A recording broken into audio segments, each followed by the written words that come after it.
Cette émission est une présentation de Desjardins.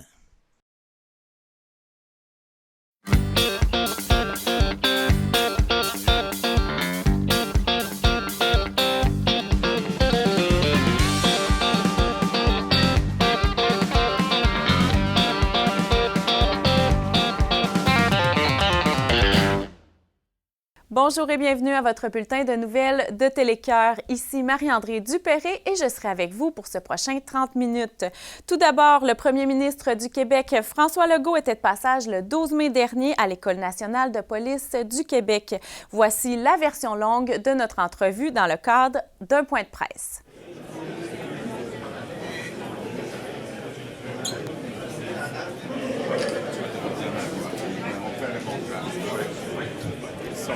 Tous les policiers au Québec passent un certain temps ici à l'école de police. On a ajouté 69 millions cette année pour augmenter de 150 à 1000 le nombre de policiers qui sont formés.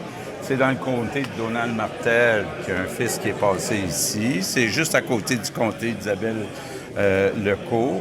C'est vraiment une belle école, vous le voyez, là. C'est le deuxième plus grand séminaire après celui de Québec. Donc, même comme bâtisse, c'est très beau. Bien, j'en ai profité pour dire merci aux policiers. C'est important pour moi. Les policiers ont un travail de plus en plus difficile. Il y en a qui essaient d'importer des conflits qui viennent d'ailleurs. C'est important qu'on reste un des endroits au monde les plus sécuritaires et on y arrive grâce à ces policiers. Donc, c'est un beau moment pour honorer 17 policiers et policières, mais aussi dire merci à tous les policiers et policières. J'y tiens à être ici. Monsieur Legault, demain, il y aura la présentation du cabinet de Mark Carney. Vous avez, je pense, des attentes. Vous avez même dit qu'il en devait une au Québec. Quelles sont vos attentes demain? Bien, écoutez, ce qu'on attend de Mark Carney, c'est beaucoup en économie. Là. On a besoin d'investir, étant donné que le privé est en attente à cause de l'incertitude des tarifs de M. Trump. Il y a quand même un recul du côté privé. Donc, c'est le temps que les gouvernements investissent. M. Carney a déjà parlé d'investir en défense, d'investir dans les minéraux critiques. On a demandé d'investir en infrastructure.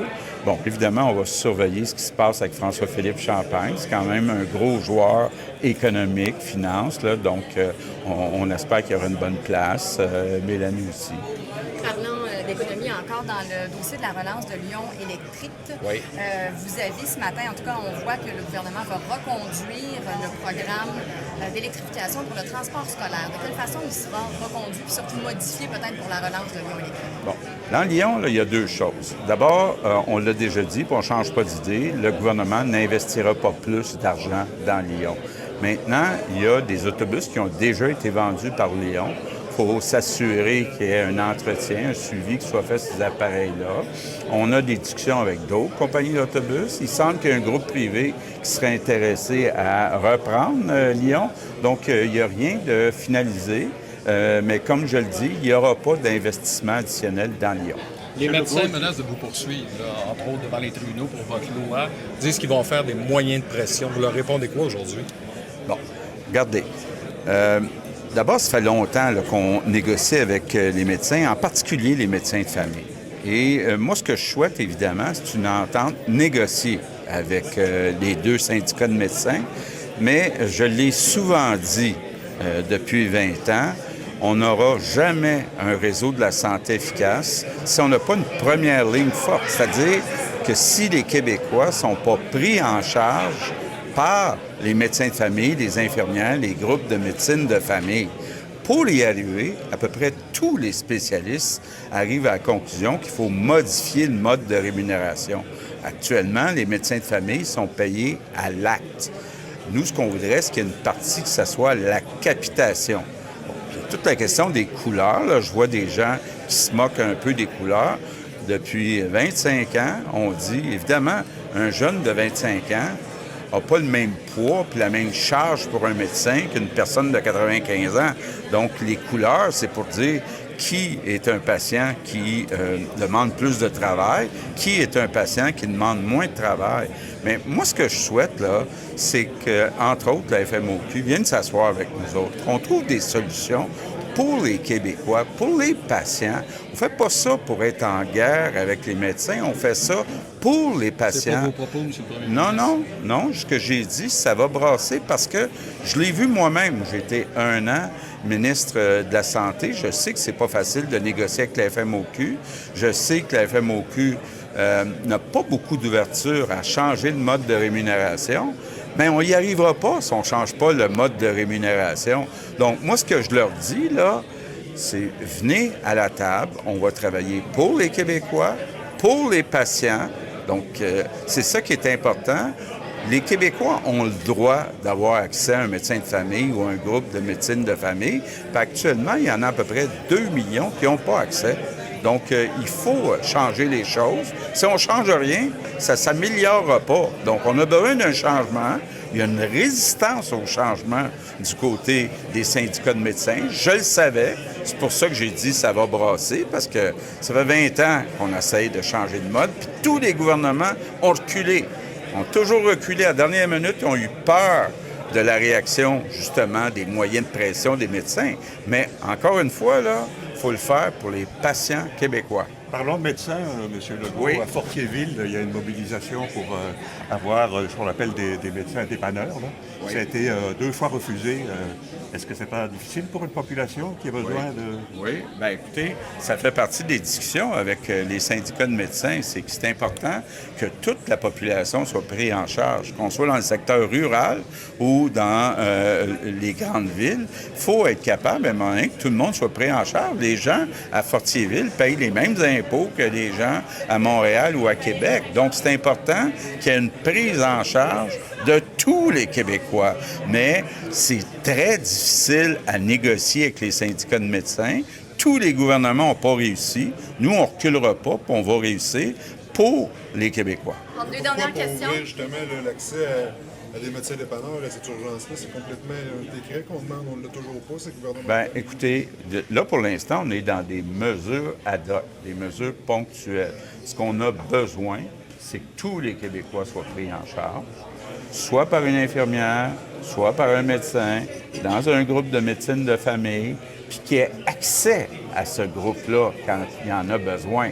Parce qu'on a une situation actuellement où la moitié des cas dans les urgences, ce sont des problèmes mineurs qui auraient dû être pris en charge dans une clinique, dans un CLSC, en première ligne, par un médecin de famille. En 2026, c'est plein de gens qui disent que vous partez. Voyons donc, moi, Même Marc Tanguay, il dit. Oui, bien, Marc Tanguay, il s'est royalement trompé. Il a dit qu'il y avait des statuts changés dernièrement. C'était dans les jeunes de la CAQ, la CRCAQ. J'ai dépassé l'âge des jeunes de la CAQ, mais je ne sais pas comment le dire. Là. Je vais être là en octobre 2026, puis je veux un 3e mandat.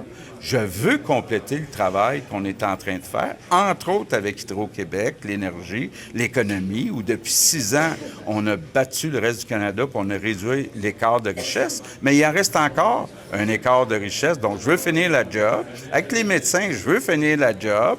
Donc, moi, je suis plus passionné que jamais.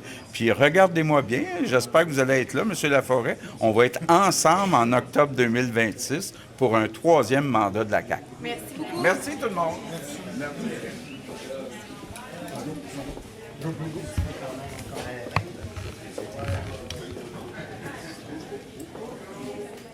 La ville de Nicolet relance son comité jeunesse avec Guillaume Vermette, le clown humanitaire nicolettain.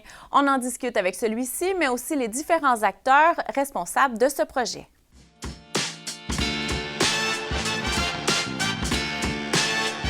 Je me trouve à la Maison des jeunes de Nicolet où on y annonçait la relance du comité jeunesse. Discutons-en d'abord avec la mairesse Geneviève Dubois. Comité jeunesse, un comité qui a été créé en 2013 ou 2014. À l'époque où c'était M. Drouin qui était maire de la ville de Nicolette. On avait créé plusieurs comités consultatifs à l'époque et le comité jeunesse en faisait partie. On trouvait important à ce moment-là d'inclure les jeunes dans nos décisions, dans notre positionnement, dans nos réflexions. Et ce comité-là a fonctionné super bien longtemps jusqu'à la pandémie. Là, on a eu des enjeux de recrutement, on a eu des enjeux aussi d'aller intéresser les jeunes, mais là, sous la gouverne de Dominique Massé, on est reparti en collaboration avec 2 organismes.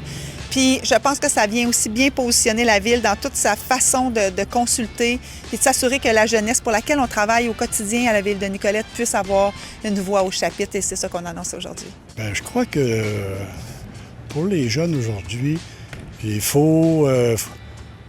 ça prend quelque chose pour les faire bouger et puis des impliquer. Les impliquer avec d'autres jeunes, d'autres organismes, pour lui montrer c'est quoi exactement. Faire du bénévolat, partager des activités. Guillaume, on est ici aujourd'hui à la Maison des jeunes de Nicolette qui revêt une importance particulière pour toi. Quelle importance ça a ici, cette ville-là? Bien, c'est ma ville natale. J'ai fait mon primaire dans l'école qui est juste derrière moi, vraiment, un curé Brassard. Puis à l'école secondaire Jean-Nicolette, j'ai fait mon secondaire. Donc, tu sais, je me promène un peu partout sur la planète, bien sûr, pour faire du travail humanitaire, mais aussi pour donner des conférences. Je m'adresse à des jeunes un peu partout au Québec puis ailleurs dans le monde. Puis d'avoir le privilège puis l'honneur de venir faire ça, une des choses qui me passionne le plus, qui fait le plus de sens à mon cœur, de venir faire ça chez nous, dans ma ville natale, à des jeunes. Je parle à des jeunes qui sont assis exactement sur les bancs où j'étais assis à un moment de ma vie où j'aurais eu besoin d'entendre ce genre de discours-là. Fait que ben, ça me touche beaucoup. Puis je suis vraiment honoré et privilégié d'être ici. Et qu'est-ce qu'on annonçait exactement aujourd'hui? Parce que là, on vient de te nommer comme inspiration. Donc, qu'est-ce que ça veut dire, ce rôle-là, pour toi? Bien, là, c'est le lancement du comité jeunesse de la Ville de Nicolette. Puis, le titre officiel qu'on m'a donné, c'est inspirateur de ce comité jeunesse-là. Puis, je trouve ça magnifique, je trouve ça super beau. Moi, je me vois, je pense, comme une espèce de grand frère là-dedans. C'est-à-dire qu'on a des jeunes qui ont un timing dans leur vie où il y a un engouement, il y a une envie de s'impliquer dans la société. Je trouve que c'est précieux. Je trouve que la plus grande ressource naturelle de l'humanité, c'est la jeunesse. C'est eux qui représentent l'espoir. C'est eux qui vont régler les plus grands problèmes de l'humanité. Si un jour il y a des problèmes, si un jour ils vont être réglés, ça va venir d'eux. Fait qu'il faut investir là-dedans. C'est hyper précieux, mais c'est aussi hyper fragile. Puis moi, je me rappelle, quand j'étais plus jeune, quand j'avais leur âge, il y a des timings où j'étais prêt à m'impliquer, où j'aurais juste eu besoin d'un petit coup de pouce, de quelqu'un qui m'écoute ou qui me valide, puis je ne l'ai pas eu à plusieurs reprises et ça m'a découragé de l'implication. Donc, ça arrive un peu plus tard dans mon implication. Fait que je pense que je le prends personnel. Je pense que je me vois en eux puis j'ai envie de pouvoir leur donner ce que j'aurais voulu avoir à cet âge-là.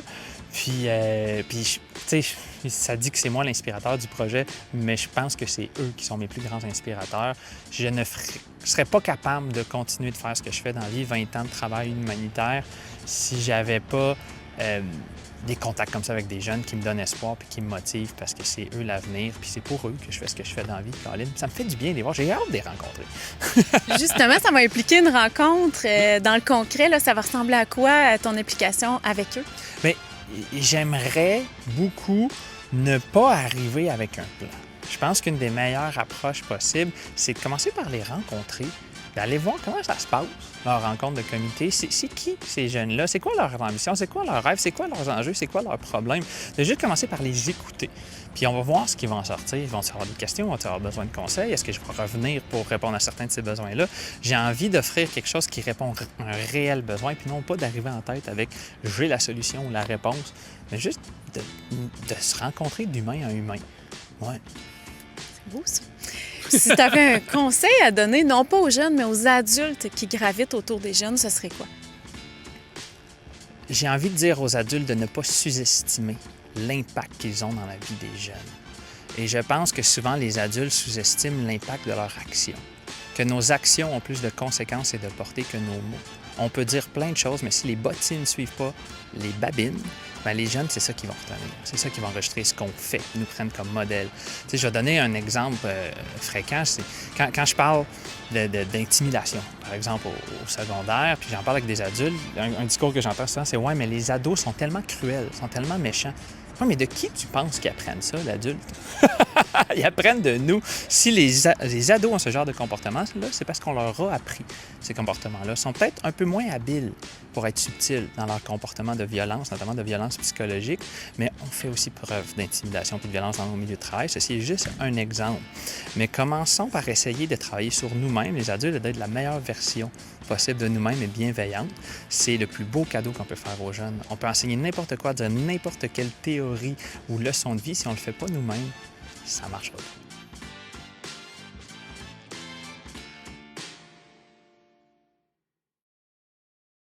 Notre reportrice Lynn Richard était présente à la Grande Corvée de Nicolet. Elle échange avec les différentes personnes responsables de cette activité annuelle.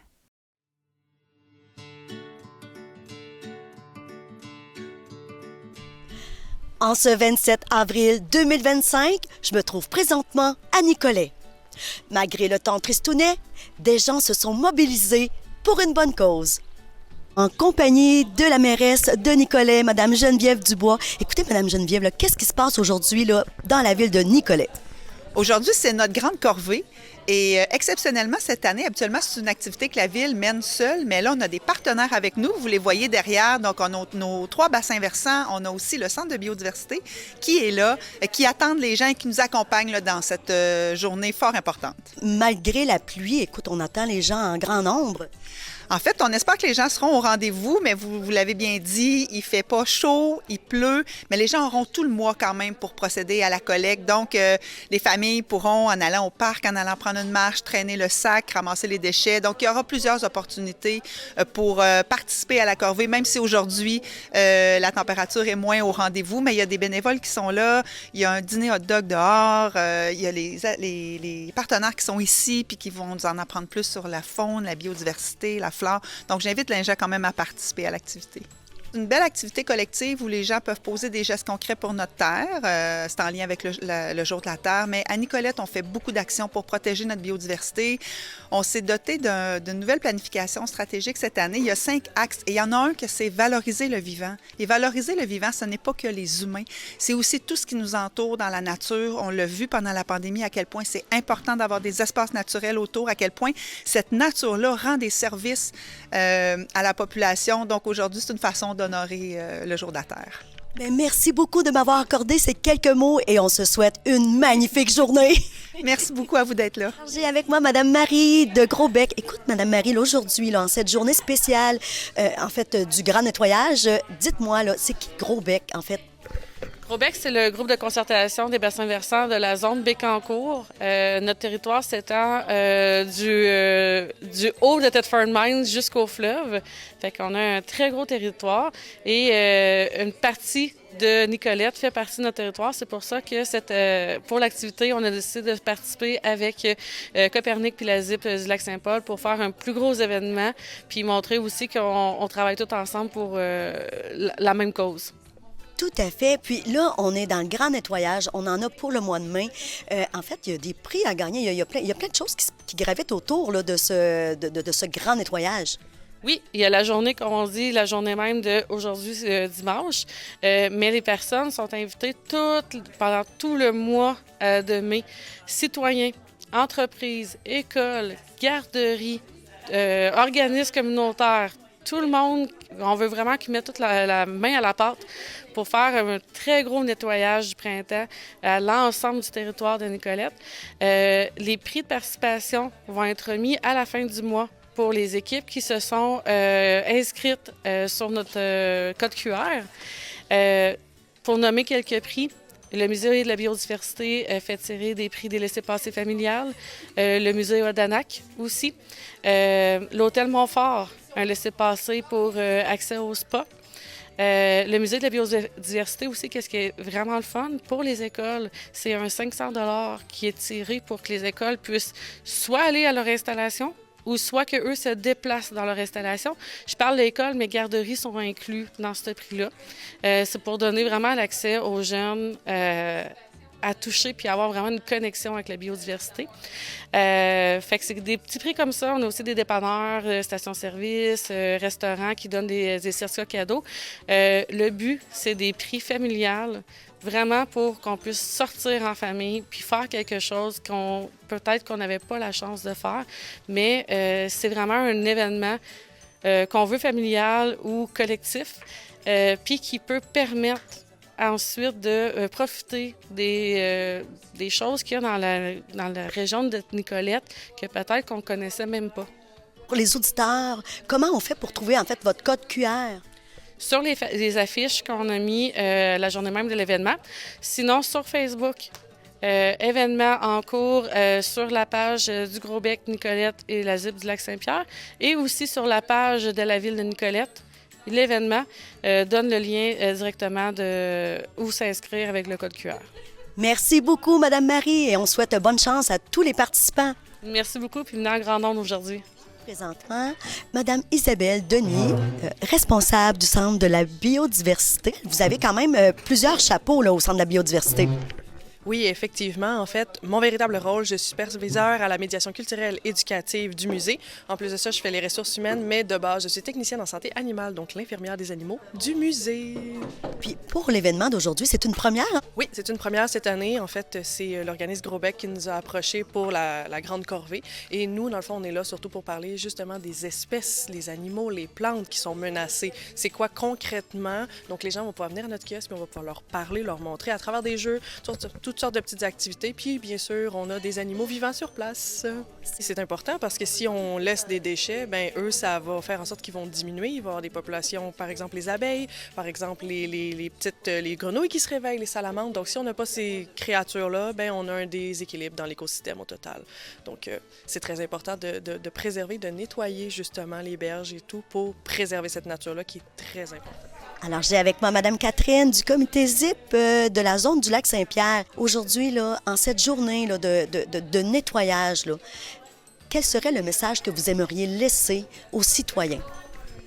Bien, en fait, nous étant sur le territoire du lac Saint-Pierre, on trouve ça important de mettre la main à la pâte pour puis inciter les gens à venir nous aider parce qu'ultimement, les déchets qu'on jette, que ce soit dans la cour, que ce soit en bordure de la route, vont finir par se ramasser soit dans un fossé, un cours d'eau et ultimement peut-être dans le lac Saint-Pierre, qui, on le sait, est un territoire là, très riche pour la biodiversité, pour la faune. Donc, chaque petit geste compte pour essayer de faire une différence puis d'améliorer la qualité de l'eau et de préserver l'écosystème du lac Saint-Pierre. Et c'était Lynn Richard pour Télécœur. Bistro Jazz 2025, la musique résonne à l'école secondaire La Découverte. Notre reportrice Claudie Geoffroy y était pour faire un reportage. 4 avril 2025, en direct de Saint-Léonard-d'Aston pour le 27e Bistro Jazz de l'école secondaire La Découverte. Mon nom est Claudie Geoffroy et je vous y emmène avec moi. Ben écoute, ça fait plusieurs années que ça a lieu. Dans le temps de Georges, écoute, je pense que ça doit avoir 30, 35 ans, 40 ans. Ça a fait relâche un petit peu quand je suis arrivé, mais là, depuis, on l'a fait, ça fait 3 ans. Ça sert à ramasser des fonds, en fait. T'sais, il y avait 400 personnes ce soir. On a ramassé des sous pour le voyage à Halifax pour nos élèves du stage band puis du drumline. Et là, il y avait beaucoup d'élèves qui se sont présentés, qui ont exposé leur talent. On parle de combien d'élèves environ, Dani? On est presque 100 à avoir présenté sur scène parce qu'on a mixé aussi le concert de fin d'année puisqu'on est parti dans la semaine du fin avril, début mai. On a fait le concert et le Bistro Jazz en même temps. Fait que ça a créé un spectacle de fin d'année avec le parascolaire et des invités. Fait que c'était vraiment le fun. Et ça a aussi été une occasion de dire au revoir à tes secondaires 5, ceux qui quittent le secondaire. Qu'est-ce que ça t'a fait de partager un numéro avec eux? Bien, c'est une tradition, hein, mais on dirait qu'on le fait avec cœur. Ils ont été là depuis plusieurs années. On les a vus grandir. Puis là, ben, c'est le temps de leur dire, regarde, allez-y, de voler de vos propres ailes. Tu sais, c'est quoi, toi aussi, tu es une ancienne élève. Fait que, c'est difficile, puis en même temps, c'est beau, là, comme numéro, de le faire avec eux autres, puis de leur dire, regarde, au revoir, puis merci d'avoir été là pour toutes ces années-là. Puis de les avoir vus grandir, c'est spécial aussi. Je me suis également entretenue avec Pierre-Olivier Rousseau, un finissant du programme de musique-études. Il m'a partagé ses impressions sur la soirée. Je suis quand même émotif, là. C'est vraiment été une belle expérience au secondaire. Puis là, savoir que c'est déjà la dernière année, j'ai l'impression que je suis rentré hier. Puis bon, ça me stresse un petit peu, mais en même temps, je suis content de passer à une autre étape, là. Qu'est-ce que ça représente pour toi, le Bistro Jazz? On sait qu'il y a des concerts de mi-année, de fin d'année qui sont plus dans l'auditorium, mais d'avoir un concert qui est dans l'entrée de l'école comme ça, là, c'est dans une formule peut-être un peu plus conviviale. Comment tu trouves ça? Bien, je trouve ça vraiment rassembleur, là. En plus, il y a tout le monde de la musique qui sont rassemblés puis qu'on peut parler. Puis ça permet aussi de faire des nouvelles connaissances pour ceux qui viennent voir le spectacle. Donc ça fait... C'est comme plus chaleureux, je trouve, qu'un spectacle dans l'auditorium. Ça rajoute quelque chose de plus intéressant, je trouve. Et là, toi, ton instrument de prédilection, dis-nous c'est lequel? Ouais, c'est le piano, c'est ça. Pour moi, c'est vraiment mon instrument. Et là, ce soir, qu'est-ce que tu nous interprètes? À soir, je vais jouer des pièces stage band Sabor de Cuba. Puis j'ai joué au début pour l'ambiance. C'est donc une soirée tout en musique réussie à l'école secondaire La Découverte. C'était Claudie Geoffroy pour Télécœur. À bientôt!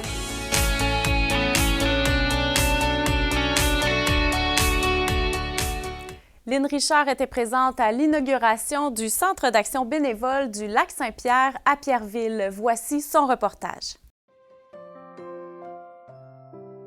22 mai 2025, le Centre d'action bénévole du Lac-Saint-Pierre nous accueille dans de nouveaux espaces. C'est un projet que je travaille depuis 8 ans, d'avoir une nouvelle bâtisse. Et ça s'est réalisé en mai 2023. La bâtisse nous appartenait vraiment. Puis aujourd'hui, on célèbre l'inauguration parce qu'on n'avait pas fêté jamais, on n'avait pas souligné. C'est important parce que beaucoup de bénévoles, les employés ont mis du temps pour avoir cette bâtisse qui est là pour la communauté. Dans le fond, le Centre d'action bénévole veut vraiment développer un milieu de vie. Donc, avoir la grande salle accessible pour tout le monde, toute la communauté, les aînés, organiser des journées jeux, des conférences, des ateliers. On veut vraiment que ce soit dynamique, un milieu dynamique. Donc, c'est ça. Aujourd'hui, on célèbre ce moment-là. Il y a encore beaucoup de travail à faire. Beaucoup de sous à aller chercher encore parce qu'on ne peut pas monter des activités si on n'a pas de sous. On a des beaux projets qui s'en viennent en plus. On va adapter notre bâtisse pour qu'elle soit accessible. On va pouvoir aussi construire un garage, entrepôt pour entreposer la nourriture pour le comptoir alimentaire. Donc, on est très heureux. Et c'était Lynn Richard pour Télécœur. Alors voilà, c'est ce qui met fin à votre bulletin de nouvelles pour cette semaine. En attendant le prochain et dernier, n'hésitez pas à nous soumettre vos idées de reportage ou d'émissions à nouvelles@télécoeur.tv. Merci d'avoir été des nôtres et à la semaine prochaine.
La télévision communautaire autonome parle des enjeux locaux, donne une voix aux citoyens et citoyennes en plus de faire rayonner les talents d'ici. Accessible à tous, elle appartient à la communauté et donc à vous. J'ose ma télé communautaire, mon média de proximité. Salut tout le monde, ici Daniel Grenier pour vous parler des télévisions communautaires autonomes.